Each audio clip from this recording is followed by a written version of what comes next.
Let me tell you about my friends over at Citrus America and their amazing juicing equipment. They're revolutionizing the way you enjoy freshly squeezed juice. They're at the best hotels, restaurants, and markets. Their mission is simple. Develop a unique consumer experience with on-premise juicing, deliver healthy taste options to clientele, and juice more faster. It's that easy. Citrus America supplies the highest quality juicing equipment and solutions in the industry. So whether you're a small business owner or a large corporation, Citrus America has the right juicing equipment for you. Find out more at citrusamerica.com.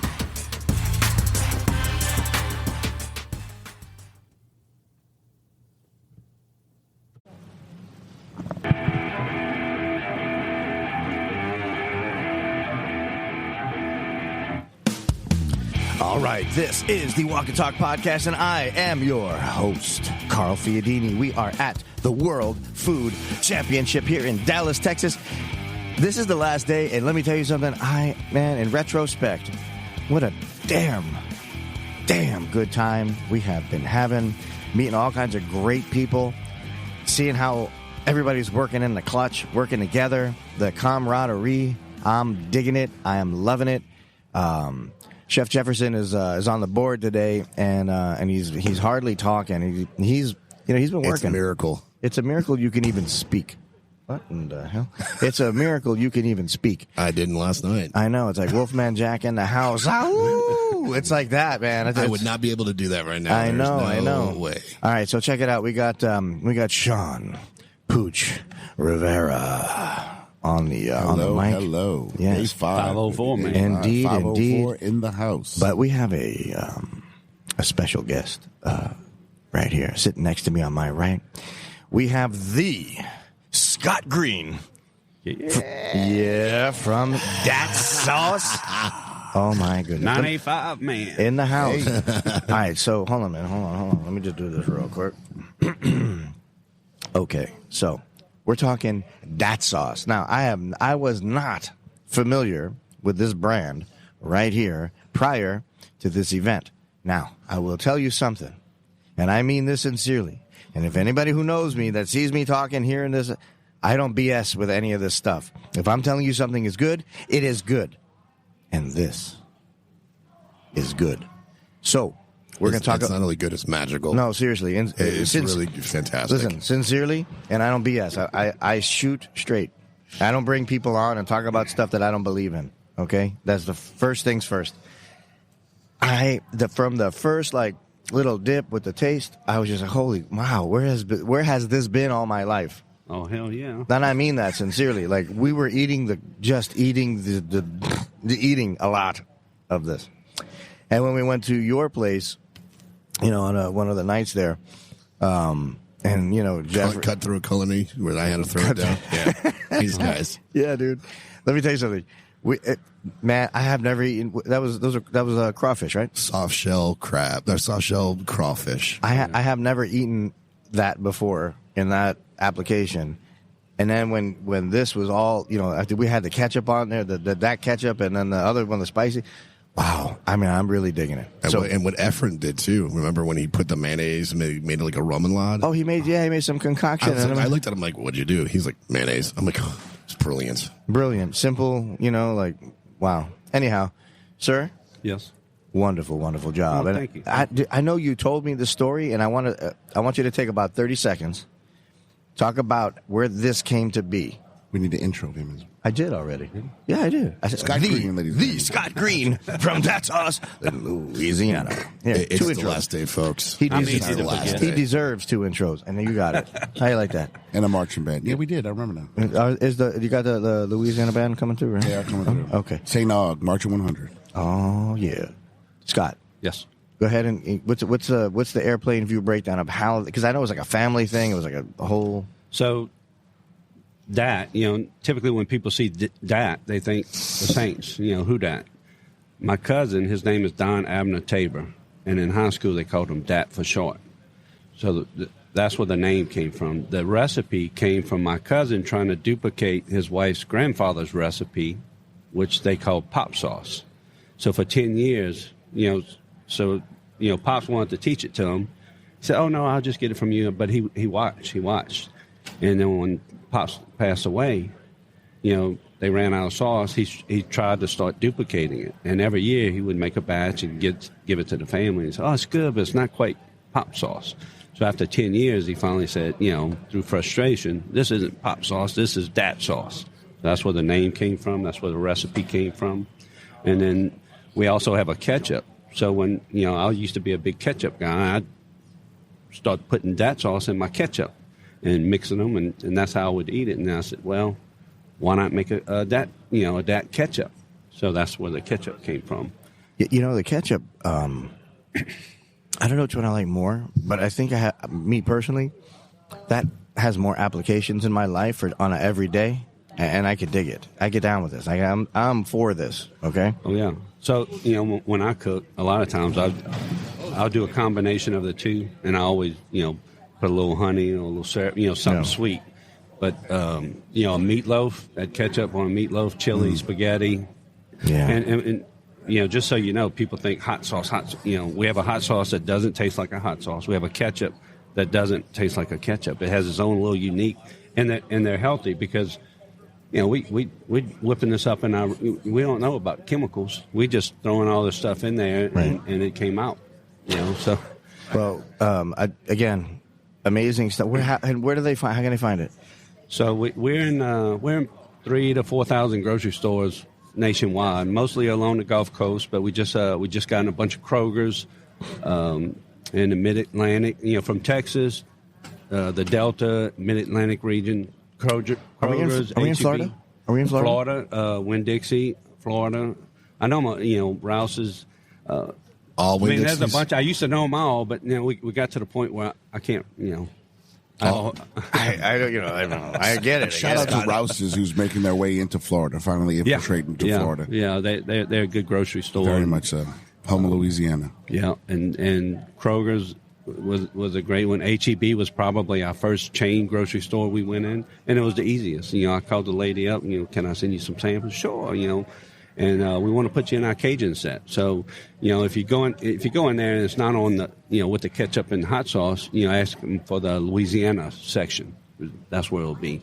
You have to say Cajun. Like and that? if you go to a grocery store, then they don't have it. Start raising hell. Get kicked out of there. Say I'm not leaving until you. I'm going to fight for you. Yeah. I dig it. I feel like everybody should have this. I really believe it, man. And from a chef's perspective, it's amazing. And the combo with the soft shell crawfish, and this was I truly believe from the heart, mind, and soul that this stole the whole World Food Championship. It stole the show. Yeah. A lot of great champions here, a lot of great recipes and food that was executed, but the simplicity of fried soft shell crawfish and that sauce. The line was around a quarter, ladies and gentlemen. I wish you could have seen it. So we had the Louisiana, he's a multi-Louisiana world gumbo champion Wednesday night. He came in here and cooked seafood gumbo for everyone. And then we had LTE soft shell crawfish. They came in, and I don't know how many, but they were nonstop. I ate 7 pounds. I can tell you I ate 7 pounds. Yeah, at your house. And then we brought some home. No, I had 7 pounds. At the house, you definitely did. And to my knowledge, he's the only one that does it. It's a little process. And he's a great guy, real down to earth, real modest. You wouldn't know. He doesn't try to push himself on anyone, but he told me he was having, this was kind of a slow year for him. I said, well, man, why don't you come, showcase your stuff at the, I'll set you up and you can give some samples. These are all chefs. They gonna want it. Mm-hmm. There's no ifs, ands, and buts about it. To me, if I'm serving a crawfish etouffee. I was thinking the same thing. And you have one of those fried, one of those little crispy fried soft shell. Yeah. Oh, you 3 or 4? Well, one's going to make you want another one for sure. I want to.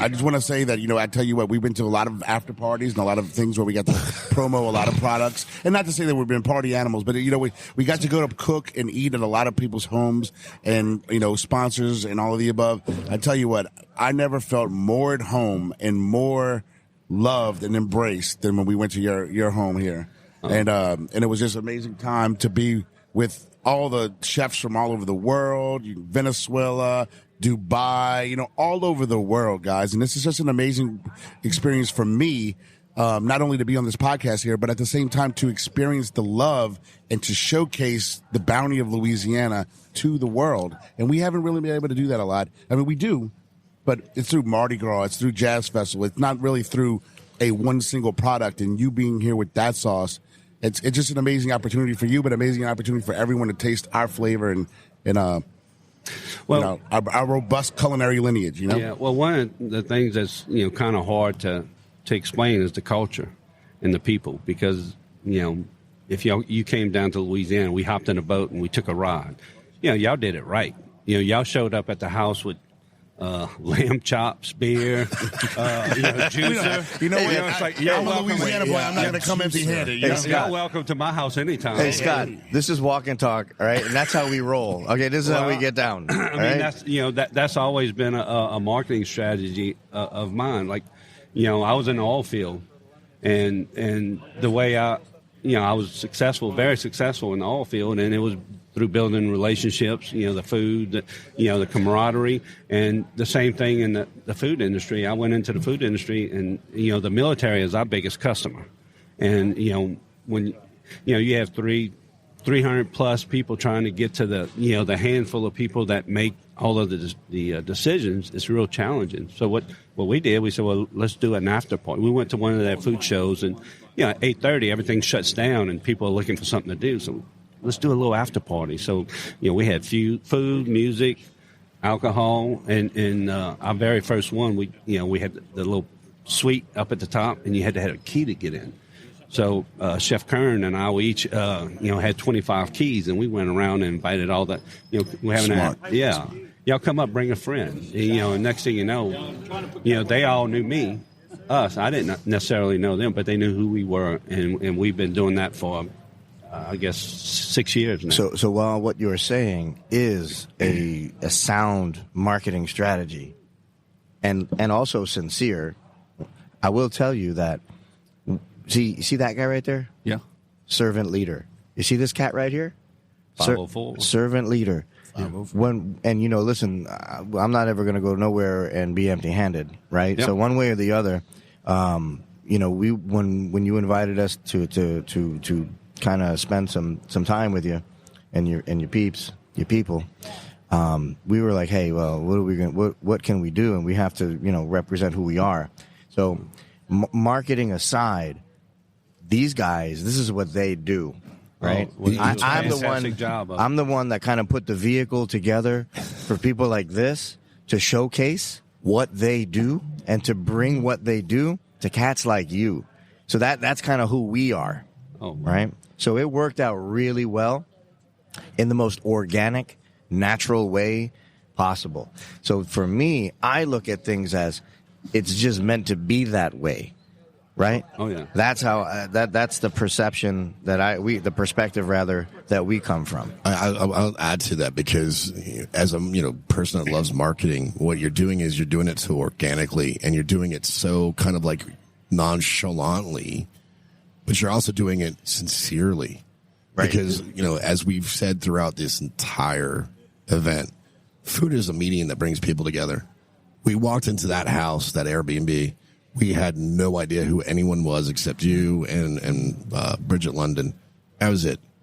By the time we left, and we all talked about it on the car way home, we had new family members. Oh yeah, absolutely. And that was beautiful. And that's that's what I love about Louisiana. The people of Louisiana, have never had a run-in with anybody from Louisiana that wasn't just sweet and sincere. And I used to work with a woman named Christy Chabert, and she's like, "Baby, how you doing today?" And I'm like, "I'm doing great, thank you." And it's just that love, and the smile is so infectious, Well, if you want to fight, try to take that gumbo.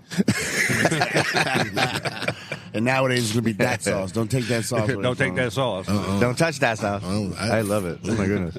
Love it.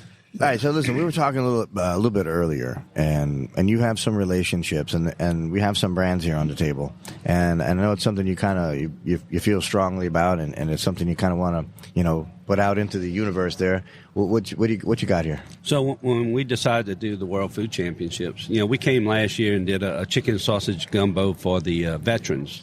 Mike asked us to come do it. We did it, and that was my very first experience with culinary food competition.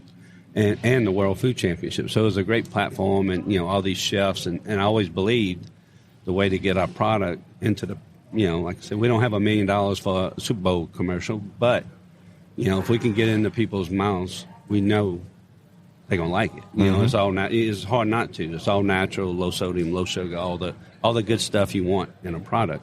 But when we came here, we decided we wanted to be, and he asked us if we would like to be the Louisiana state partner. I was like, sounds like a bunch of work, but yeah, we'll do it.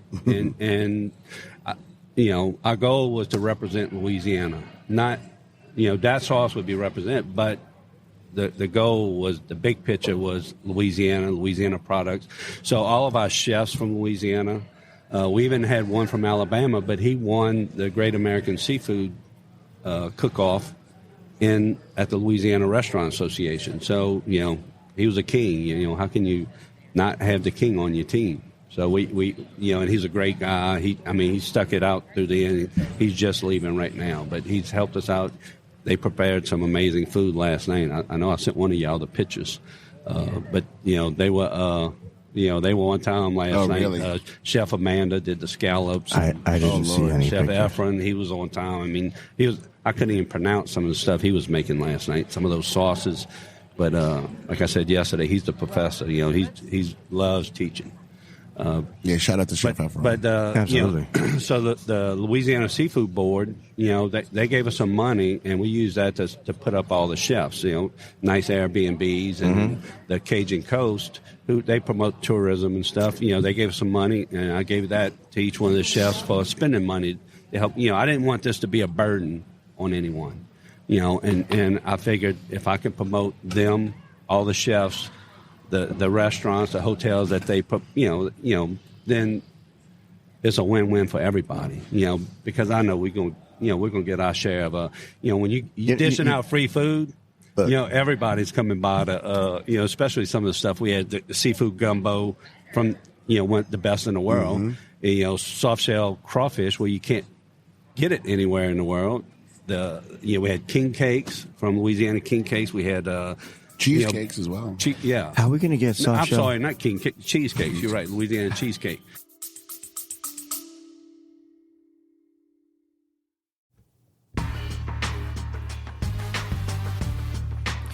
Attention chefs and food buyers. Are you looking to improve your proteins program with quality and service by the best in the beef business? Reach out to Peninsula Food Service. With 25 butchers on staff, their services will dazzle you and impress your dining guests. Peninsula is the largest Creekstone farm distributor in the southeast United States.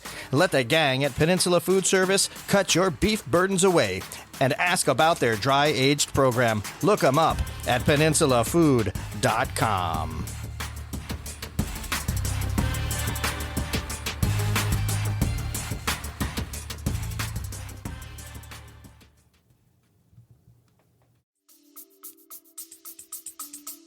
How are we getting that in Tampa?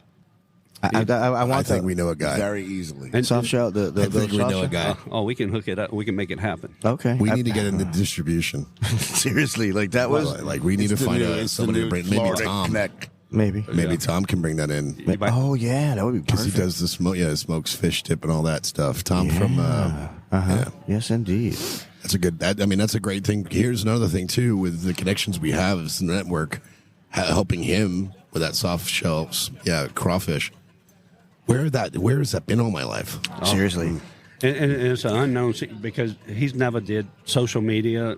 He doesn't have any of that. He just, he had a group of restaurants that he supplied. But who is that? Where does that come from? What is it? Any one of these? No. It's LTE soft shell crawfish. So if you had to Google it, that's what you Google and look it up. And I want to be friends with LTE. For those listening right now, soft shell crawfish is how any crustacean is going to molt, and it's going to lose its shell and build a new shell. Well, you can kind of, with the new wave of kind of understanding that process, you're going to be able to, when you're a professional at it, you can control when they do molt, and that's how you can establish an all year round soft shell crawfish. And they molt up to 13 times A year? a year. Really? Wow. And then when they stop, they stop. So Wow. All right, look, I want to do something with those people specifically. Yeah. You want to eat? I their do. I want products.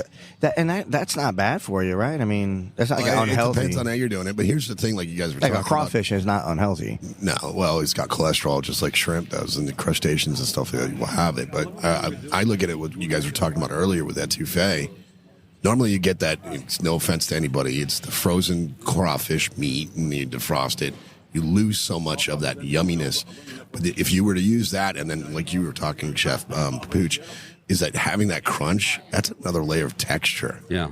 That was amazing. Yeah, And with the crawfish, well, And there's no dirt and mess. and when seriously, that soft shell crawfish, and you bread them up, and you fry them up. Yeah, but how do we bread them up? And with the chiwis. Oh, we bred them up with Holy Chiwis. man, They this had was such a like great Louisiana connection. I Oh, wish my everybody God. could have been there to see that. It I've- was amazing. I'm leaving here with some kind of sort of Southern Louisiana spin, talking, draw, like draw, whatever. I don't know what you call it, but I'm leaving here with one, baby. come on, Savannah. Oh man.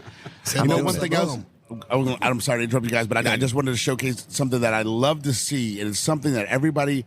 There's this mystic thing. You can go to France and you can get their version of it, but when you come to Louisiana, particularly Western Louisiana, you can get something, and it's one of my favorite things. And now, honestly, the soft shell crawfish is up there too as well. But Boudin. And to watch these gentlemen here try Boudin and their eyes light up, and it's like, where have you been all my life type of reaction. And thank you for bringing Best Stop By, the best in the business, obviously. Oh, yeah.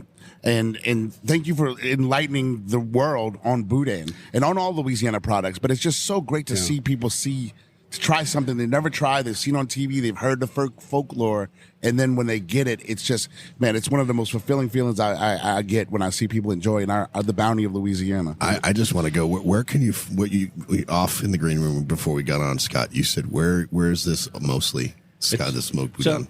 So the best stop is in Scott, Louisiana. But you said where it's when the number, in my opinion, I'm pretty sure I didn't check the numbers, but I would think the number one gas station food in South Louisiana is Boudin. I mean, you walk in the store and you see this link wrapped in foil, and you look at it and it's like, what is that? But when you know what it is, they have seafood Boudin, crawfish Boudin, shrimp Boudin, pork Boudin. Yeah, but the one that we had at the little get together the other night was the pork, right? They're probably the there's a lot of It's debatable, but there's a lot of great Boudin people out there, and this is probably one of the most well known. And you can't go wrong. And guys, here's the craziest fact of all with Boudin, and it's so impressive to me. And this is what intrigues me about it is that there's literally one exit on I-10 town of 5,000 people that generates $2 billion worth of revenue for that city, a 5,000 person city annually, because of the 5 or 6 nationally known Boudin and meat stops in that area. So, I mean, it's just crazy to see how much that brings. And then when you look at how much, I don't know what the GDP of Louisiana is agriculturally, but well, it's all $2 from billion. Boudin. It's all from Boudin. But $2 billion with one little city is bananas, and it's just crazy to see that. So thank you for bringing it here. Oh, yeah. I don't know why I didn't think of that, but I know you obviously you got our back and got Louisiana's back. So thank you for bringing it here. Well, a lot of times when we show up somewhere, we make a splash. Sometimes we're loud. Sometimes we, get a little carried away. But, it's, and every now and then I'll, make an apology up front. And with that, I come bearing gifts. Tidings of great joy. Yeah. Okay, but hold on a second. Let's slow down. Downshift here for a second. Okay. Has the Walk and Talk podcast, has Walk and Talk Media, good job, Bucky, has Walk and Talk podcast, Walk and Talk Media, have we become an ambassador for New Orleans? Hey, Louisiana as a whole. I truly believe that we are the Creole and the Cajun ambassadors to the world. Yeah. And we proved it here on the world stage at the World Food Championship. What I'm saying is, Billy, all of a sudden, I'm feeling some real kinship with. Thanks again, Buckster. We're going backwards. Now you're Bucky again. I was starting to get you to Jacob, but now you're back to Bucky. I catch it now. Yeah, I mean, I feel like there's some real kinship going on, and I feel like there's a lot we can do maybe. The only thing you're missing on that table is Sazeracs. Yeah, true story. Yeah. So Billy Nungessner, he's our lieutenant governor. He's over Louisiana Seafood Board, tourism. I don't know what he's recently over. reelected. Congratulations, sir. Yeah. He's over a lot of stuff, but and great guy. He's done a great job for Louisiana promoting it. I was in Washington. And you're walking down the street, and there's Billy Nungessner handing out king cakes, during Mardi Gras. D.C. Mardi Gras, yeah. Yeah. So he started that, and I got to visit with him there. But, anytime I have a question, I'll call him up. He's a great guy. His staff is great, and they, through Louisiana Seafood, like I said, they took care of our chefs. Shout out to Samantha Carroll, who's one of the Louisiana queens of seafood, And speaking of shout out, I just want to say, I have to say, Victor over at New Chef, you came through in the clutch, and it wasn't just Victor, it was a whole bunch of people over at New Chef. But yeah, make sure that's on the screen. Oh, it is. They took care of us with. Unfortunately, this is too, though. Yeah, well, we can't change that, man. But yeah, I mean, you are what you are, baby. Yeah, I know. We love you. But yeah, I mean, they were really generous. They took care of us with shirts, with logos, and all that. They donated it for to Walk and Talk, and we've been bringing it up to 2 chefs and all that. This is such a whirlwind operation here, and it's like when we're putting out these podcasts, there's so many things to touch on. And then you get in, you got to move out, get into somebody else in the seat and whatever. You kind of forget to talk about it, on air. But we have been talking about it to chefs, and I just wanted to give a proper shout out to New Chef, and to Victor and the team for doing that. We sincerely appreciate that. I don't know if you guys know this. This event is going to be generating 35 episodes. Wow. That's why my voice sounds this way. But here's the thing, man. In a 5-day period. Yeah, 5 days. But here's the thing. In our normal workflow is we do an episode. We're gonna right now it's quiet. It's not. You see how intimate this is, and the depth and detail that you can get into, right? All we have to do is save, upload a couple of things on the description, and it gets so within an hour it's up after we produce it. Yeah, Barbara behind you, she looked at me today. She goes, "How do I get on this podcast or like get to see it or hear it?" And I'm like, Spotify, and I'm like, oh my god, he's already sent out the one from the diversified foods. Yeah. And I'm like, she goes, oh, that's so cool because you even had the thumbnail or the picture of it. We don't mess around. But here's the thing, though. So we've been contending with the Megatron screens and the giant speakers and the whole thing. The Megatron speakers and the little screens. That's what I. I mean, you said Megatron screens. Well, it's a Megatron screen, but all the speakers. Those speakers are from like a concert. Hey, listen. This is my poetic painting of what this is. Okay, you're the thick thumb. Lose your voice from that. You listen here. You're that thick thumb dude flipping with the spatula. You do that, and I'm doing this. Okay, I love you though. All right, here. All right. So just so you know, I've never watched a podcast. I'm not, this will be my first one. Hey, no kidding. Is that right? You have to tell me how to get to it, but I was so excited. Last week was the first time I got Uber on my phone. I still haven't We're done making that. strides here, ladies and gentlemen. I felt the bad. World Food Championship, which helps I've never everyone done Uber in my life. discover technology. Well, I felt bad because my girlfriend, her brother was Ubering us around. I was like, I want to Uber. I want to contribute, but I didn't know how. But wait, Scott, man, all I got to do is go 999. I got a cab. I'm good. You know what I mean? Like, what do I? What's the problem here? I didn't even know you can 999. I think you still can. I mean, I still see. We're taxi, so antiquated. I don't care. I want to live where I came from. I like you know what I mean? I like simple. Yeah. True. Tell us about how you were able to showcase Louisiana to the people of the Middle East, the Far East, and now they're kind of influenced by that. I'll let you say it, but I'm so impressed by the fact that guys who were influenced by a gentleman by the name of Hatem from Dubai, and you got to experience all this time with him and show him real, true Louisiana culture. All those people were influenced by you planting that seed. Now they're here doing Southern barbecue, doing Southern things. It's particularly New Orleans things. The chef that's in the next round from Dubai in open fire, and Carl and I had the privilege of judging that.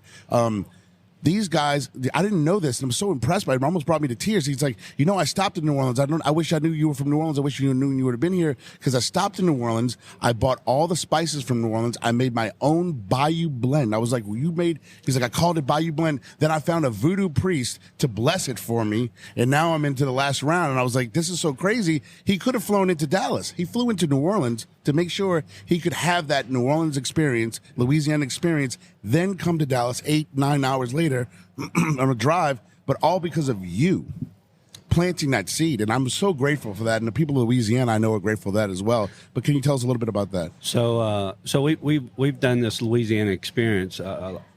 We started doing it as a fundraiser for different charity events, and I have a little land in Louisiana, about 9,000 acres. Just 9,000. And so we do these little, Louisiana experience. Anything you want to do in Louisiana, we have it. Alligators, ducks, deer.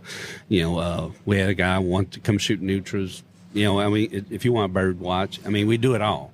And the Department of Agriculture wanted me. They called me up and said, "Hey, could you bring us we have a guy we would like to do a Louisiana experience with. How much would it cost?" I said, I don't know. What all y'all want to do? I don't charge people for this, but I said, how about if I just pay my expenses? If you want me to roll out the red carpet, I'll roll out the red carpet. So when Haddam showed up, we had white shrimp boots. It was the Louisiana Department of Agriculture, so I got all their foot sizes, and they showed up. They all had white shrimp boots. They had little seal beams, and we started from the get go. It was Louisiana. Haddam was driving an airboat, running crawfish traps, crab traps. We were shooting, those Asian fish jump up in the air. We were shooting them like skeets. I probably shouldn't say that. Well, the boat was sitting still. We weren't. We're the sporting paradise. We're sportsman's paradise. So it all applies. We had and I got special permission from Wildlife Fisheries to go catch alligators. Up to 6 foot with our hands, but we had to let them go. So fine, that was great. I didn't want to clean them anyway. So we. Did you see his face when you said with your hands? Yeah. Who? You. They were like, you're like, what? Dude, I grew up in the Everglades, man. I'm not that. I wasn't that shocked by that. Well, anyway, that was his first time. I used to scuba dive with Daddy, my father, in the canal back behind the house that was connected to the main that went to the Glades, and we were 15 minutes from the Glades. We did all that. Yeah. Well, then you need to come onto his property. Yeah. Let's get it done. I want to watch it. Okay, so but this is and then bag of Nutra. You know what? I probably have to do it if we went and did it. Yeah. Feed a gator a Nutra underwater. Okay, so that's cool. I would like be that. A good podcast, I think. Yeah, I think so. Next, I got the gear for that too. Believe it or not, I'm already set. I got the gear for all that. So Hatem was influenced by you bringing them out. So he came down. We caught frogs, alligators. We went wild. Those oyster mushrooms that grow on the willow trees. We collected that, and we went back to the camp. We cooked it. The crabs. We had shrimp, frog legs. We mushrooms. We did all that, and then we had some friends of mine that played music. We kept them up till 4 a.m. But to back up, when he came to the United States, he went to Texas first, the Wagyu cattle ranch. Then from there he went to California, stayed at the Four Seasons, and did some stuff on a little luau on the beach. And when he came to Louisiana, he got me. So and we just got this camp, and we've been working on it. So it wasn't really, it wasn't the Four Seasons exactly. by no. So when they came, more like one season. But the houseboat, the houseboat could sleep about 16 half people. a season. So I told them, I said, look, y'all have the houseboat. Me, my son, and the musician, and we had chefs there. And we're going to stay in a punish camp up on the bank, and from the outside it looks real rough. And y'all have that. Master bedroom had a fireplace and a little jacuzzi tub, and Haddam came up to me and whispered, "Hey, can I stay in a punish camp with y'all?" I said, "Absolutely." So we had one bed left. It was the worst bed in. He was probably scared. So a top bunk, but he had the best time, and he didn't get much sleep. I tucked him in at 4 a.m, and they were waking him up at 8. Ooh. We got another. This punish camp thing sounds like it's at my house. That's my house is punish camp. That's Let the beatings begin. Let the beatings begin. All right, so this particular conversation came up because you were talking about this budding relationship between y'all and what's going on over there and like Dubai and all of that, right? And yesterday we had Sharik and Ola, we're from Dubai. We had them on a program. We did a little bit of a podcast with them, and it's really interesting that there's this desire from that part of the world to kind of understand, some elements of this part of the world. And obviously it always revolves around food because that's like the great connector, that fabric that we can all kind of, weave together to understand each other better. So, with that, I think there's some real opportunities. And by the way, let me just stop real quick. A moment ago, I was talking about editing, and I was talking about how we do these podcasts.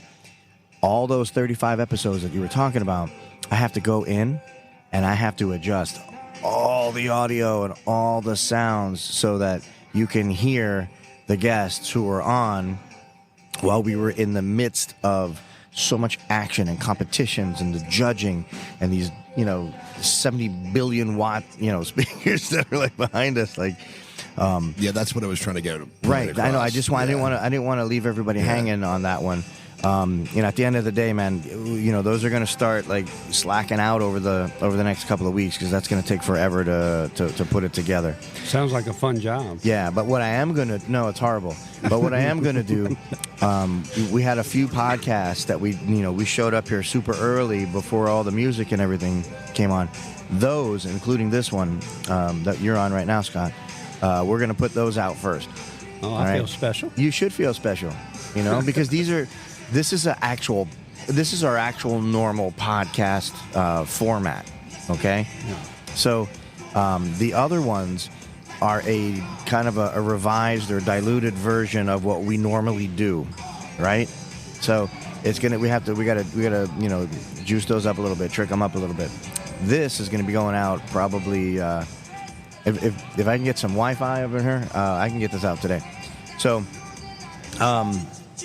We are starting to get busy back here, and I want to make sure that we get out our little shout-outs and how we can find you and your product. And also, for you too, Poochie Pooch, Sean Pooch Rivera, Food Star, you know what I'm saying? I want to make sure everybody can find you. I mean that sincerely, Appreciate that. Buddy made a face. I didn't, he was like, this guy?